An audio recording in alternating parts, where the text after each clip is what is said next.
Hi there. Welcome back. Thanks for joining us here, Simply Worldbuilding. Today we're going to do a little bit of a subscriber appreciation check-in because this is also our 1,000 subscriber special.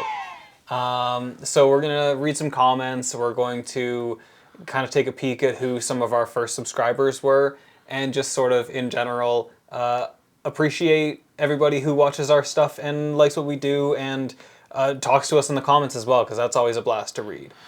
Yeah, it's been quite a hell of a ride. Like, I mean, realistically, like, it's been funny to like kind of hit milestones because we did like a 100 subscriber special, but then we hit like 200 really quickly. Yeah. And so I was like, well, it's going to feel a little disingenuous.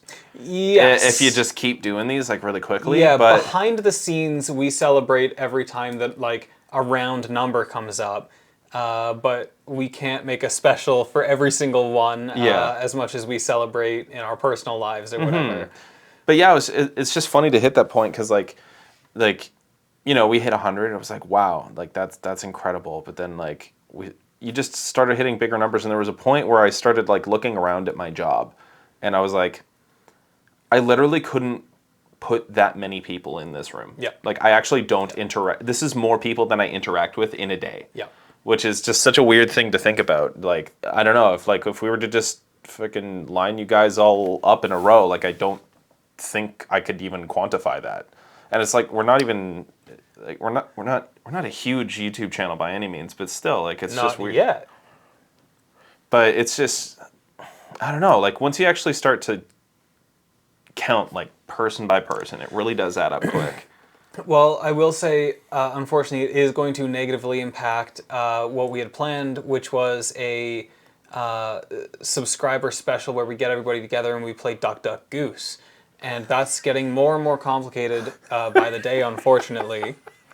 But Duck, duck, duck, duck, duck, duck, duck, duck, duck. yeah, long circle. Get your cardio in for sure. Yeah, exactly. You've got to do, and that's the thing is, you know, in Duck, Duck, Goose, you got to do at least a few loops. Yeah. Just to get so that everyone gets. Yeah, like really ease them into the idea that it's going to be duck again. Yeah. Yeah, exactly. But anyway, all of this to say, it is incredible that you guys are actually tuning in, so we appreciate it a Yeah, lot. thank you for watching. Thank you for commenting and chatting with us and liking some of our ideas and not liking other ones, but having a point behind what you're saying, because it's really fun to engage with the comments and read them and sort of discuss these idea of a game that we all like very much, or a concept that we all like very much, be that D&D or world building in general. Because I think everybody here just likes stories and thinking about stories and worlds and things and characters and stuff like that. Yeah. So thank you for hanging out with us while we do that, and playing along with our little mind games in the comments. It's very cool. But yeah, so we're gonna do something that we do at the end of every Simply World Building episode. But we're gonna dive in a little deeper. We're gonna read some of your guys' comments. Yeah, worth mentioning actually. We, as probably a lot of people know if you're watching our long form videos, we do read comments that we had liked from the previous week at the end of each of our videos. So it's usually only somewhere like 2 to 4 of them. Yeah. And this time we're going to read more than that. But yeah, we actually do read out comments at the end of each episode. So we aren't touching on any of the ones we've already talked about before. So some of our comments that we've really enjoyed aren't going to be talked about now. They're in a different video, but check those out, you know? Even just scroll to the end. Like I won't mind. No. I don't know. I'm pretty sure I don't have any do-overs. I don't think I've got duplicates. I might by accident, but I think we're good. We just like them extra special. Yeah. We don't pick favorites, but some comments are so good. You know? I mean, yeah, no, like literally, I will just. It's funny. Like, my wife will just ask me why the hell I'm laughing randomly, and I have to like, okay, well, so in this video, like we were talking about this. And they're like, okay, and I'm like, and then this. Like, I just maniacally laugh randomly sometimes, and people have to check in on me. Yeah. But all right, let's. What do you got for me? So this is a recent YouTube short. You're welcome, YouTube. How's that, Algo? That we talked about basically how we like to make homebrew magical items. And Wandering Skull Kid, who is a subscriber and has been a subscriber for a long time. Shout out Wandering Skull Kid. I see your comments and I appreciate them. They said, I make homebrew magic items constantly. Me too. Me too. As long as you have a good grasp on balancing and don't make something that your players will break the game with, it's a lot of fun. Heck, it can be a lot of fun even when they do break the game. That's true for a short time, but it is true. And so I actually wanted to have a brief discussion with you about how do you go about trying to balance items that aren't already in a book? Because I've got kind of an idea how to do that, but do you do anything special? Special? No, I absolutely just slapstick a whole bunch of shit together and then see what happens. I do try and think if I can come up with any ideas that break this, you guys absolutely will probably find the same thing. Yeah. So if I can find anything that's absolutely game breaking with like holes in it, then I will rework it from there. Yeah, that's another thing too, is like for a healthy D&D group system, you need to be able to work together, and if that means that you have to a little bit retcon something and walk it back and say, that was maybe more powerful than I tried to make it be. Can we maybe change that D6 to a D4 or something like that? Yeah. Yeah, you got to be able to work together a little bit on that. No, you're totally right there. And I think that's why I have the privilege of being able to slap together a whole bunch of shit that I even think can be very powerful, because you guys are incredibly cooperative with me. Like it's actually insane like how much, and I mean like we're all like close friends as well, whereas I feel like some tables might just be like like either you don't know them at all, but even in an okay circumstance, it's someone you kind of know from work, like an acquaintance at best, right? And so there can still be tension. Play it like online and stuff too, and don't really know who they're playing with for the most part. So I think a certain amount of that is just we've all known each other for a very long time. But I feel like that's not 100% it, because you can also easily be in an instance where you've known someone a very long time and they are an absolute shit eater at the table. That's fair, yeah. Like but in my opinion, I think that you have more fun when you're able to try out things and flex your creative muscles, even if that means sometimes taking an L and going, I didn't make that quite as well as I thought that I did. Let's change that a little bit. Yeah, so that's definitely a privilege that like as the DM for you guys have when I'm slapping together homebrew items, because that's basically all I do. Like everything me and you and I do is pretty well homebrew. Like obviously we use the D&D system. Yeah. We pull from spells that are in the thing, but when it comes down to the worlds that we make, characters within them, the plot that's there, like everything that isn't just within the actual system of D&D is made by us. And so when it comes down to trying to make a cool piece of loot, sometimes I'll look up, maybe a piece of equipment for inspiration, or maybe a bit of an idea for how powerful it should be. Very much kind of the next tangent I was going to go on. Yeah. If you're going to get 2 tips out of this for building magical items in your game, that's a short. Cut it, post it. Yeah. Just kidding. But so tip number 1 is flex your creative muscles if you have a group that will allow you to walk things back if it's too much. But it's fun.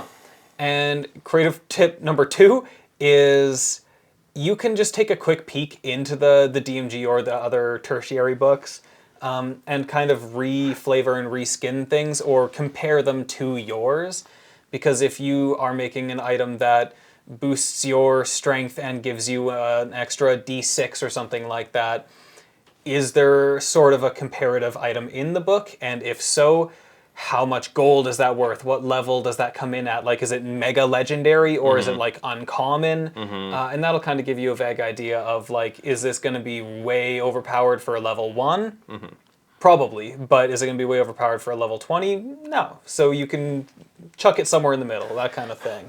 Here's another weird thought when you're talking about like the actual price of things, because this is something I've noticed as someone who buys and sells stuff like basically for a living, is the fact that something is unique does not make it valuable. So like you can have like a one of a kind magical item, and trying to actually like sell that to someone, they're like, well, I don't know what this is worth. Yeah. There's no reference for what this is worth. Now, that's probably a little bit more of a real life thing, because if you brought it to a magical item to a magical broker, they'd see the effect, how it's useful, and then like there's an inherent function to it.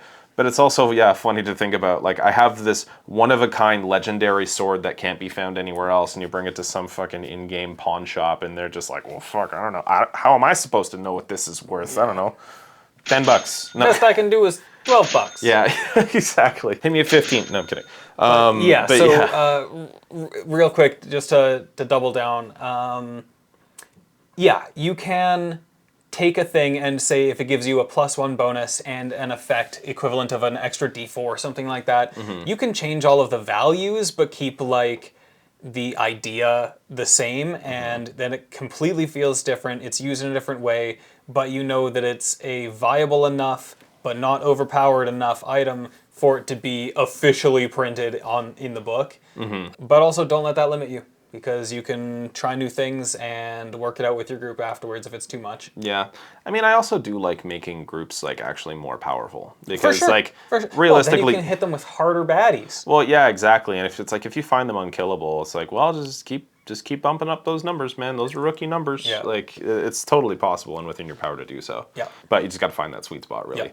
And yeah, it's also always scary just being like, well, I bumped up the numbers 2 numbers and now they're dead. Yeah. But yeah. But now the numbers are back down to 0, so it's real easy to Start balance fresh. Learn from your mistakes and theirs. All right.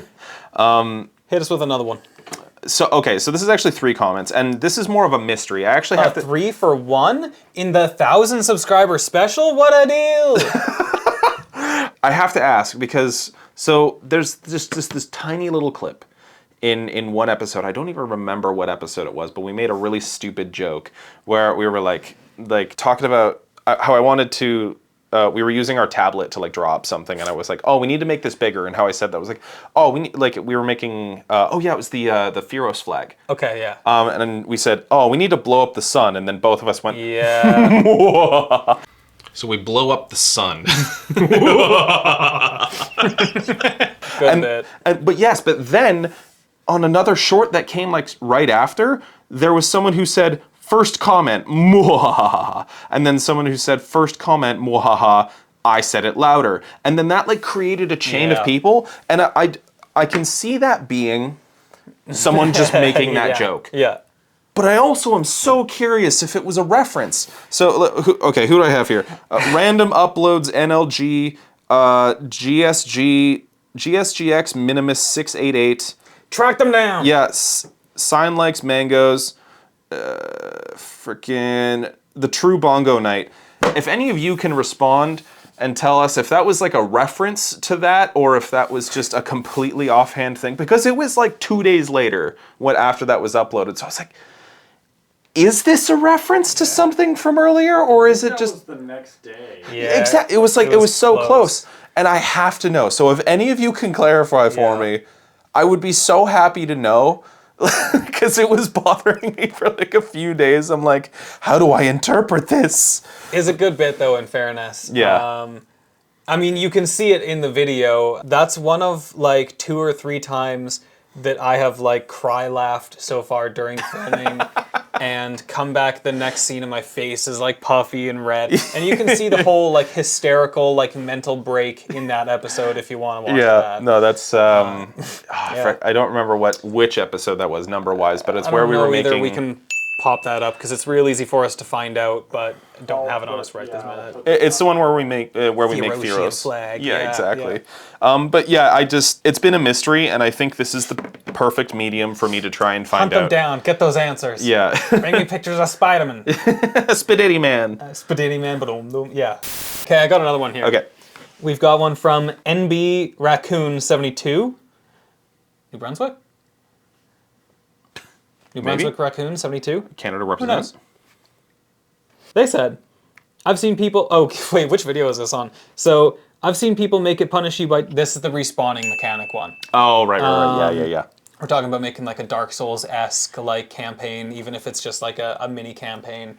But where the idea is, you can respawn to continue taking on harder and harder challenges, just like Dark Souls. Yeah. Or Souls-like games. Mm-hmm. And they said, I've seen people make it punish you by turning time forward like a decade or even a century and showing the consequence of their failure. I think that the time skip is pretty decent. That's an interesting idea. As long as, like, again, that's a campaign where everyone has to be on the same page going in and understanding 100%. what's what. Yeah. But yeah, that would be an absolutely insane idea to play with. Yeah.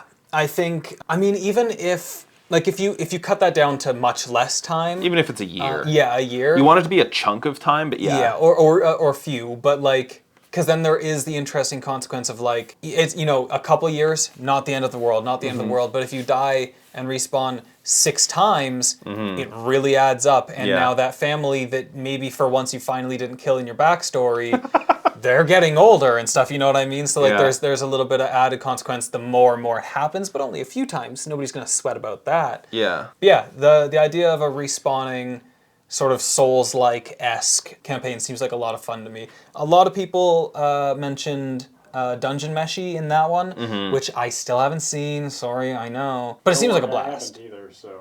I have. Praise me. Well, how is it like that? Explain. Defend yourself. It's not. Okay. There's no respawn. You heard it here first. I don't. Okay, so if people are trying to say like respawning in Dungeon Meshy, that's not really a thing. I read another comment, I don't have it open though, sorry, where they mentioned that that's the only place in the world where like resurrection spells are a thing, isn't a dungeon? Oh, no, okay, so that makes sense. Okay. So yeah, because it's not like people just respawn, but there are instances, I guess, where spoilers, I guess, where in a dungeon, like a person's soul is like attached to their body for a lot longer, and so your time to resurrect is better. Got it. That makes a little bit more sense. Still a great anime though. I love that. Was super surprised to find out that the main voice actor for Laios, I think is his name. I'm pretty sure that's correct. Was Damien Haas from Smosh. So that was a really funny thing to find out. It was it's not old Smosh, it's new Smosh. That's what I was thinking. I haven't really watched much Smosh. I'm surprised I know who you're talking about. Yeah. But yeah, so that was kind of a funny thing to find out for any of you who didn't actually know that. But okay, so yeah, I can see the Dungeon Meshy connection now. That makes sense. Yeah. Okay, this is one where I think I might have I might overlap on something that I've said before. I'm not sure. It's Wandering Skull Kid again. Thank you for subscribing. So this is one where we were talking about just the relationship between silver and werewolves.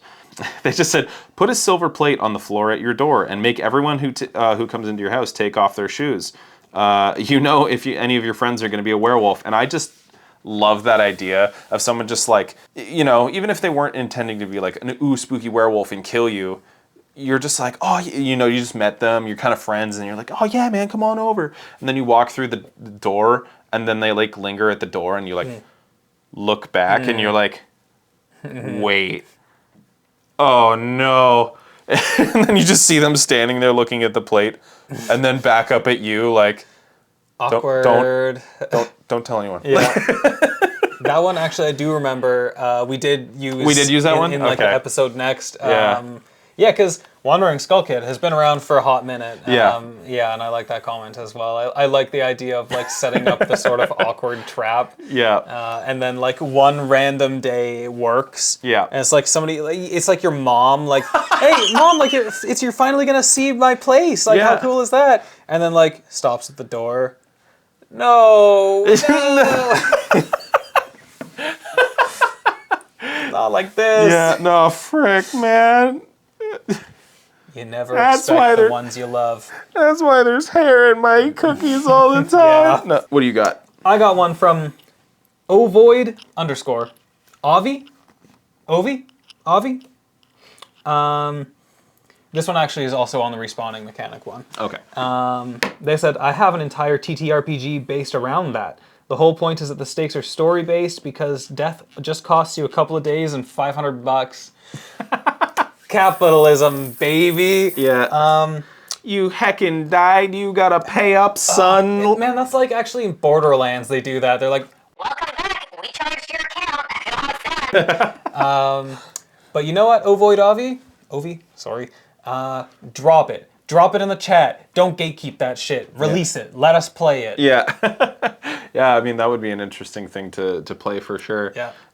Yeah, that's hilarious, the idea of like dying and just paying your way back. Yeah, it just like, 10% of your bank account instantly gets like transferred to Jeff Bezos or whatever. Yeah, Like you got a dead NSF fee. yeah, but you just get dropped off by like an Amazon drone, same day delivery. Yeah. I paid for Express. Yeah. Yeah, if you got Prime, I don't know if we can keep saying this brand, but you get Primal membership. And yeah, you get dropped off the day of, but it costs extra. I don't know if we can say that. Probably. It's probably fine. I mean, given that we don't get paid to make these videos. True. And there's nothing like free advertising for literally anybody. True. You're welcome, Jeffrey Bezos. I don't think there's going to be any. Jeffrey friggin' Biscuits. Jeffrey Bezos. Yeah, anyway, thanks for commenting, Ovoid Avi. Neat system. So I got one here from what I presume is pronounced Volkfang, but the L is a 1. I'll fudge a roll or sometimes a DC if I realize after that I either shouldn't have rolled or asked for a roll. That is like probably one of the most valid reasons to fudge something where you're just like, this sucks. Why did I do this? Well, we talked possibly in that episode about like we talked about it in I think possibly that episode where sometimes you just shouldn't roll or make them roll if it's gonna like slow down the game too much or like there's impossible consequences that you don't want to enact just because you wanted to roll, for instance. So like if you're like, you're gonna have to jump over the instant death canyon, and then they roll a 1, you're like, I don't want to commit to this, it's not worth it. Yeah. You gotta do a little fudging, you know what I mean, sometimes? Yeah, there's the stakes, and then there's also some times where it's just like a perception check, but you're like, this is something they should absolutely see just because it's super obvious, but 2, it's something they should absolutely see because otherwise we're just going to be dicking around for another 15 minutes trying to look for the thing that they should have obviously seen. You can stall out your own plot sometimes by pushing for a roll that you probably shouldn't have bothered telling them to roll for. Yeah. So a little fudging, it's okay. I'll give you that. Well, especially when it's kind of like fudging a roll is one thing, but fudging a roll when you're like, oh, I personally screwed up, so I don't want to put them through the fact that I made a bad call. Is probably one of the more justifiable reasons where you could actually fudge a roll because like fudging rolls when someone's about to die and it's like super legit. You don't want to take away those stakes. Oh yeah. But fudging a roll when, again, you're just like, man, I screwed up and I don't think this should be this way. Yeah. I think, because I personally am anti-fudging when it comes to, like, combat and stuff like that. Yeah. Because, unfortunately, like, them's the rules. That's the game, right? Like, in my opinion, if everybody at the table is fully aware of the fact that their character can die, I don't want to take that away. I want it to be scary and dramatic and intense and emotional. Yeah. Everybody's table is different though, and I'm not judging if you do, but DCs are for sure the most fudgeable, and I do that sometimes. Yeah. If need be, like if you need to plop in maybe a little more information than you thought at a lower DC or something like that, that's real. That happens. Yeah. But yeah. So either way, one of the best justifications I've ever seen for fudging a roll, and it's a good way to put it too. It's very concise. Yeah. So much thank you, more concise than we were. Yeah.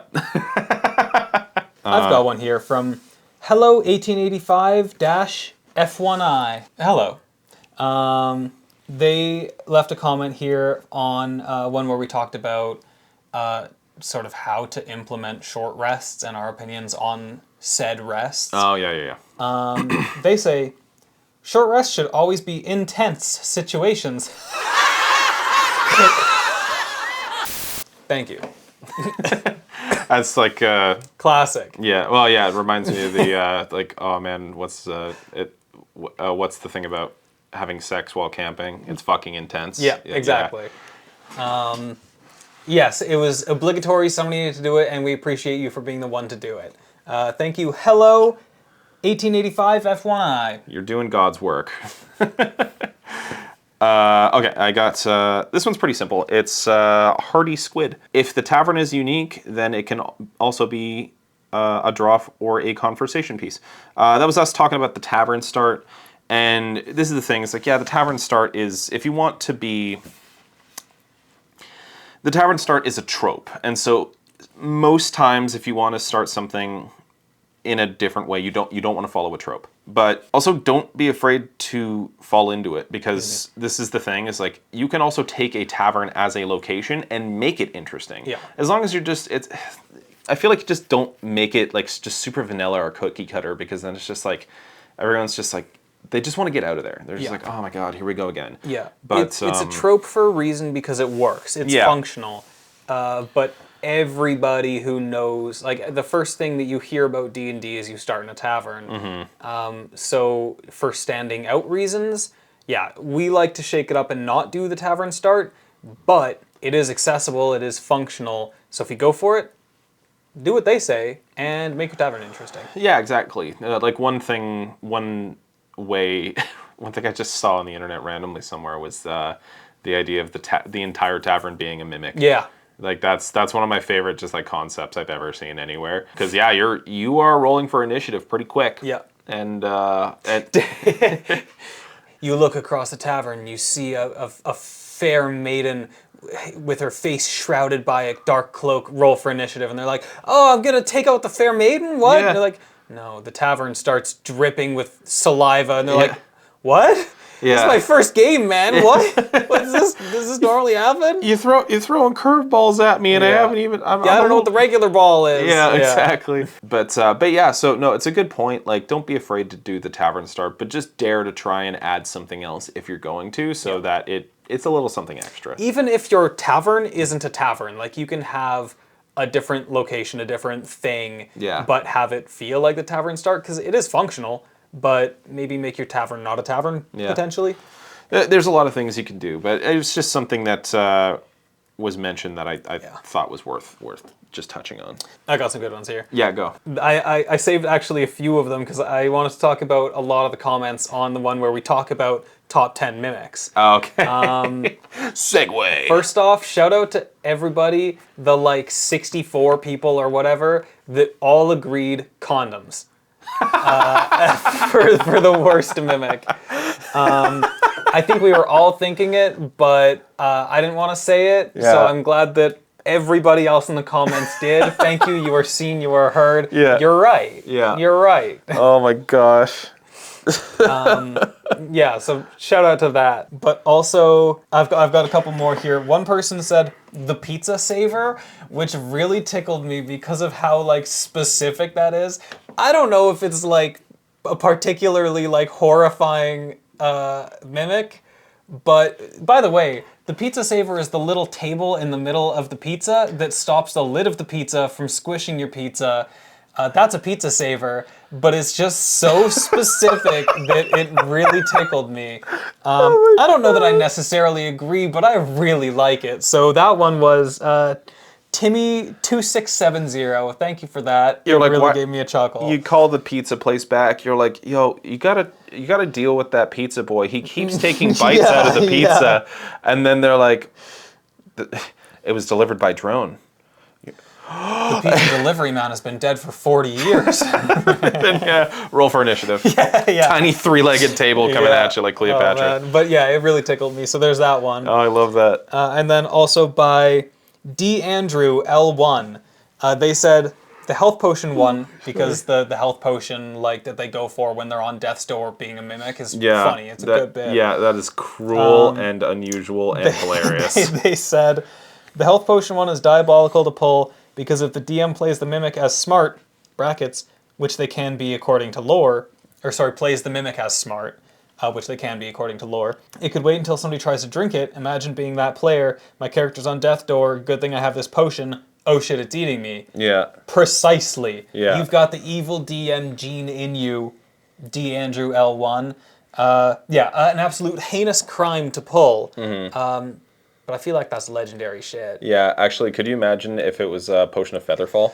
Oh my god, that's worse, actually. You're just like, oh man, I'm falling off a 200-foot cliff. Yeah, good thing I got this. And you're still falling.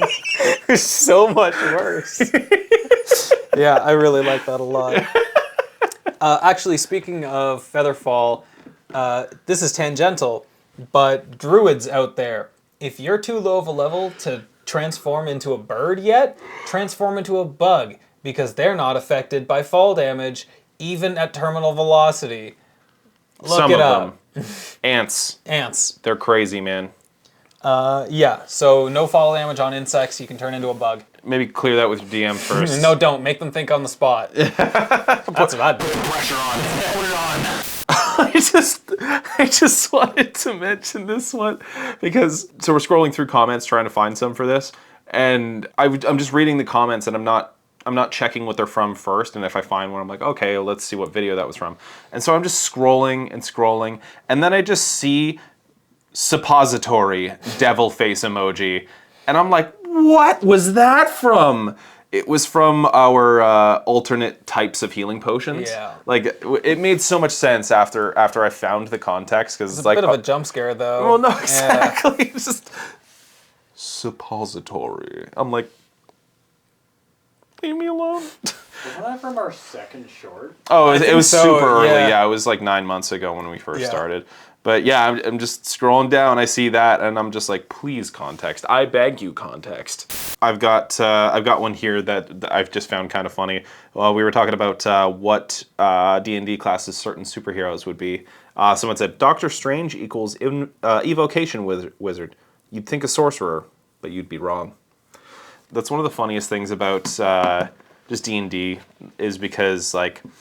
Any D&D player, when they watch a certain amount of with certain media, they're just going to be like, oh, this guy's clearly this class. And then, someone might be like, no, I think it's this class. Like D&D, since it deals with like kind of like fantasy or just like fictional archetypes in a way, it's so easy to apply stuff to other stuff. But also since like the nomenclature for this stuff varies quite a bit, especially when it comes to magic. Mm-hmm. It's so funny to find those instances like, he's called the Sorcerer Supreme. It's like, well, no, he's not a sorcerer. Yeah. What are you talking about? Actually, he is not a sorcerer. He would be... Like, it's so funny to see that kind of thing. And it's like, I'm guilty of doing that so frequently. Like watching frickin' Voltron, I'm like, oh, you think those are paladins? Yeah. Let me correct you. Yeah. Like... It is really interesting. I feel like probably a lot of people watching this feel the same way. But when I started getting into D&D, you start seeing it everywhere. Oh, yeah. Where like certain shows and stuff, you'll be like, wait a second, this feels like a D&D campaign, and it like, yeah, it does, but that's because D&D is about telling stories. Yeah, and so you can apply it to literally totally. Any adventure type story. Yeah. But you're right, like with there being like character archetypes and stuff like that too, you feel like, well, that's the bard of the party, like or whatever, but it's like that's like the comic relief or whatever. Yeah. But yeah, you start seeing it everywhere, and that's a real thing. That's a weird effect. Here's a weird one for you. SpongeBob. SquarePants. Yeah. What's his Word class? association or what? No, what's SpongeBob's class? Really putting you on the spot here. No. He's a fighter. Fighter. Yeah. Okay. No, sorry, monk. Monk. He's a monk. Okay. Yeah. Defend yourself. Have you seen the karate episodes? Ooh, good point. He's learning. No, that's huge. Patrick. Starfish. Good point. He is probably a starfish. I'm not wrong. I'd think Patrick's probably barbarian just for the fact that he's basically invincible. Yeah, he's strong dumb. And he dumb. Yeah, you see him lift up that rock and smash. Was it Squidward at the house a bunch of times? Yeah, I think it was. Yeah. And then speaking of Squidward, he's the world's least charismatic bard. Yeah. That was someone who thought it would be super funny to dump stat their spell modifier, I think, and that's just such a great idea for a show. It's also interesting that like after, like 4 characters that you make and you get them like really well done and the way you want them and stuff like that. Sometimes it takes less, by the way, but the effect happens to everybody. Yeah. Where you make a handful of serious characters and then you just make like the shit postiest character you can possibly think of, and that's the Squidward. Yeah, Squidward. Poor Squidward. Sorry, Squidward. Yeah. Sorry, not sorry, Squidward. Oh my god. Wandering Skull Kid again. This one was completely by accident. We're just going to name the episode after him at this point. So it was. This was talking about our favorite dice. I think both of us agreed D12 was D12 solid. Yeah, D12 was good. And the psychopath behind the camera said D4. Hell yeah, I did. No regrets. Sick and twisted individual. Yeah, exactly. It's just like, oh yeah, you know what? I'm gonna replace this carpet with caltrops. Like that's the Yeah. kind of. You know what's funny is a friend of mine that I went to visit after we uploaded that short, saw that short and was like, "You freaking sadist!" Yeah, you're for not- real. You are an absolute psychopath. Yeah, that caught me off guard because I didn't know he watches our shorts. D4s and Legos are the best thing you could use for home defense. Yeah. Sprinkle them at the door. Yeah. You're good. Put that on the silver plate at your door. Yeah.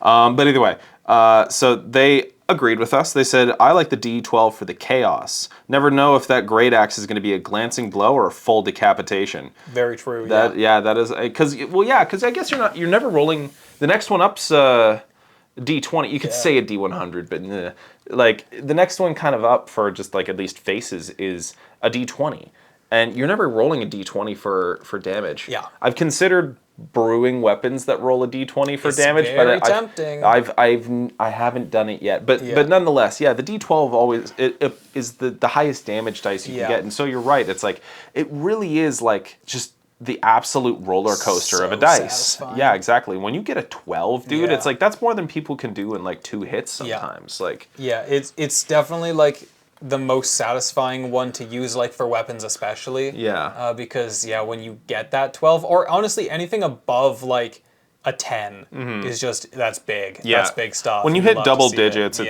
it fucks. Yeah, it does. Here's one from Thorst Mix.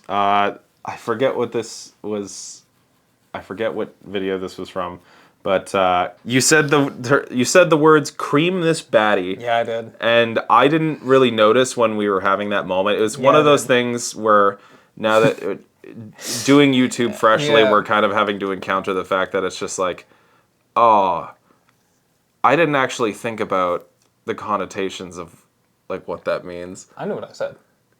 I had no idea, and then I just started reading the comments, Yeah. and I was just like, So oh yeah, in that one, it was something to do with like, I don't know. The bit was like, beating up the big bad evil guy. You know? yeah. But I used the words "cream this baddie," and at least one person other than myself got a chuckle out of it. So yeah. I Oh, see you, a few did. But yeah, there was a cream this baddie. Either definitely does not mean what you think it means, or this D&D session just got real weird. And you can say it's weird, but I've played a bard before, and I think that's frankly just average. But yeah, no, Cream this baddie. The baddie in question is a dragon. There he goes doing the D&D thing. Yeah. but yeah, that was just one of the first moments where I was just like, wow, you can't just like talk anymore like however you want. Everything is watched, and so you can't just say cream this baddie like you used to. Take that out of context. I can make that out of context. That's enough for a short. This was another funny thing. Just someone said, Culprits1378 said, commenting so I can come back to this, lol. And that was just like one of the most flattering things. Did you come back to it, culprits? I want to know. Yeah, I know. It's really satisfying seeing that kind of thing. Like, I've also seen, I didn't save it, but I scrolled past it actually while looking for ones to talk about right now, where somebody just said, awesome, smiley face on something that I felt pretty good about. I was like, that's a cool idea that I want to share. And somebody just said, awesome, smiley face. I was like, yeah, thank you. I saw on, I think it was the Dark Souls campaign short where someone just put a fire emoji, and I was just like so validated. Nice. Like, I was like, Yeah. oh, you're hitting me, you're giving me like the good dopamine with freaking hieroglyphics. Yeah. Like how did you manage? But so yeah, that was just kind of a funny thing to encounter too. It was just like, I don't know, it's like, and that's kind of the thing is like people saying like, oh, I'm going to come back to this or use this advice often feels like almost better than someone just like complimenting you. Yeah. It's kind of interesting to like, I don't know, at least in the the line of like the topics we talk about and stuff like that, Yeah. and how it's like, hey, I came up with this idea. What do you guys think? It's just like I'm using that is like some of the most flattering things you can ever Yeah. hear. Also, we like way early, somewhere like episode 9 or something like that of the like long form content. Check those out. We read comments at the end. But somewhere around like episode 9, somebody was like, "This rocks." Like, I'm going back to episode 1. Yeah. And then we saw them like commenting on like the first like 4 videos or something like Yeah, that, and just having like full discussions and stuff about the ideas we were pitching. Yeah. And that was extremely validating. Yeah, that was really to see. cool. So yeah. Yeah, we don't have your username right now, but thank you, whoever you are. Oh, we could probably post it, eh? Yeah, I'll put it up on the green screen. Yeah, for sure, definitely. Thank you. Cool to see. Hope you like the videos. Here's another one from Bear3547. My character is allergic to silver, but not in a werewolf or vampire kind of way. It just gives her an incredibly itchy rash. And that was kind of an interesting thing as well, is like putting little things in your character that are just bait for NPCs to fuck with yeah. you. Like that kind of thing where like, you know, someone could see like you have an immediately bad reaction to silver, and then all of a sudden be like, you walk up to that guy's house and you see the plate and you're like, Yeah. It's also a funny one to be able to do things with as like the DM. Yeah. Because then you can do like the classic move of like, here's a really good magical item, Yeah. but it's cursed. yeah, Whereas now you can do like, here's a really good magical item that's made especially for you, yeah, but it's silver. And so like, yeah, you can absolutely use it, but like now you're gonna have to just always be itchy, and you're gonna role play that, and it's gonna be fun for everybody. So Yeah. that's perfect. Yeah, write more things like that into your characters. yeah. It's just fun to dick around with, Yeah. even if it's only for like a couple sessions. Yeah. But it does bring up like another example we have of this that's in my campaign that I run for you guys is Sariel, because she has like the sort of white hair and like slightly darker complexion that a drow has, even though she's only a half elf, and she's not a half drow. Like, that's just how she looks. And so like it's pretty rare, but on occasion someone will be like assume she's a drow, and it'll come up like every once in a while where it's like, wait, are you a dark elf? And it's like, oh no. And that's just most of the time it's just a mere correction. But then there's the odd time where like she can kind of get away with, you know, sneaking in with like a group of drow or something like that. Mm-hmm. And again, it's just another thing where it's just like, oh, you kind of look like a drow, or you kind of look like this, that, or the other thing. And it's just another example of just like one of those things where it's just kind of bait for something to happen. 100%. Just based on the character. So it's just another fun thing to mix in. Those, like the character quirks that we're pitching everybody to put in, which most people already do, but it's good writing, so do it. Yeah. Is the same kind of thing that we talk about in our long form videos that you should check out. Where we're world building. Well, this is a long form video. Why am I talking about that? You're watching this. Yeah. I just said that like 6 times. Yeah. You should check those out. Yeah. Yeah, you already know this. Why am I talking about this? We talk about the dangling threads. And that's kind of the same thing, but it's the dangling threads for characters. Yeah. Tangling threads Man, I first. just realized halfway through that monologue that what am I talking about? That's crazy. You're crazy, man. What are you talking about? This is another one to do with, I talked about how I really, really like big sacred trees. Someone, Birds Flight 44 said, so you grew up on Warcraft or Zelda? No. No, I didn't. I did. No, it's actually just a happy coincidence that I frickin' love giant trees. I used to climb trees a ton when I was tiny, though. It was such an interesting thing because I specifically don't play like Warcraft or Zelda like at all. So it's just kind of, it was just like, actually, like based on deduction, you could probably assume that. But no. Zelda's good, man. It is. Well, okay, And- I've played Breath of the Wild, and I did play a bit of Ocarina of Time when I was young, or no, not Ocarina of Time, sorry, Majora's Mask. But it was on somebody else's save, and I didn't want to screw anything up, so I just ran around in the town all the time. Wind Waker is the best one, and I will be taking comments about it. You can fight me on it.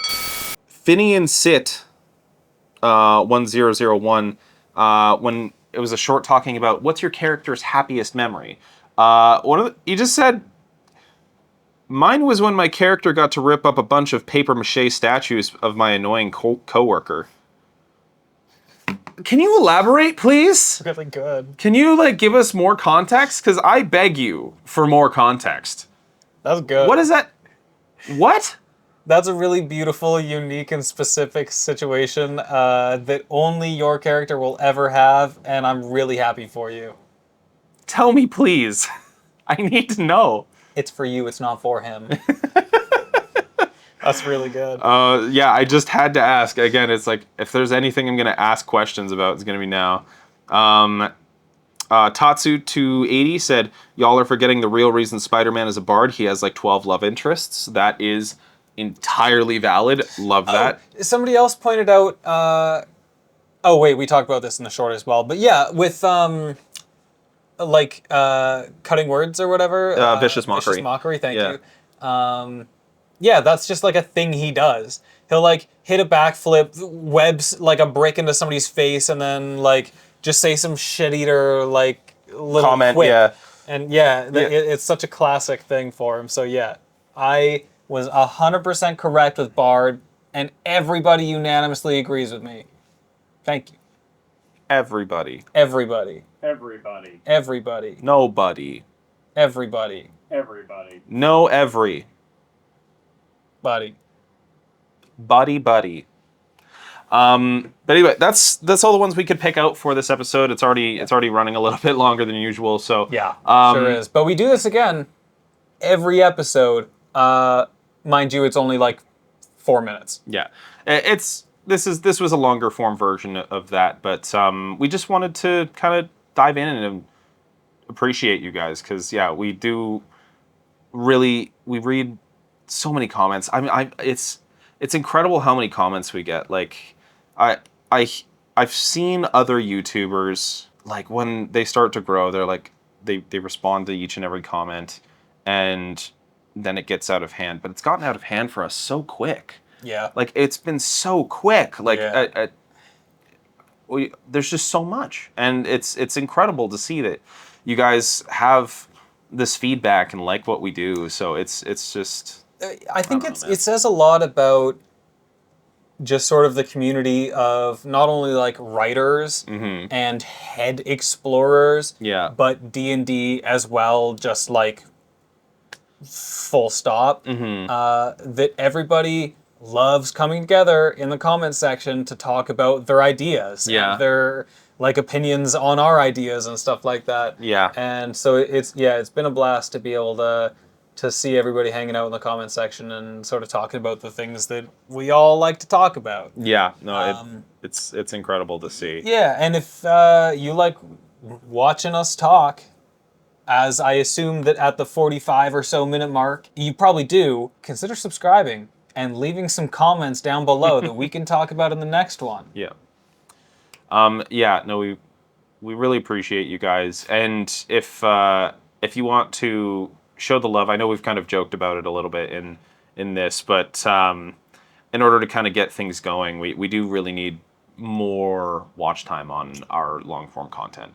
I know a lot of you guys find us on shorts, and we really love to see that. But if you do truly want to like actually help us out, because we love a subscribe and we love a like, but if you can spend the time to actually watch our longer form stuff, it is a little bit episodic, so you're going to have to start at the beginning, which is a little bit lower quality because we just kicked it off and did what we could. Yeah, we went from using an iPhone to an actual camera. Yeah, that's one area where things have actually improved. So it is a little bit rougher than what we have right now. But truly, yeah, if you do want to help us out, check out the longer stuff, and we would really appreciate that as well. But thank you so much for tuning in one way or the other, and see you in the next one. Bye for now.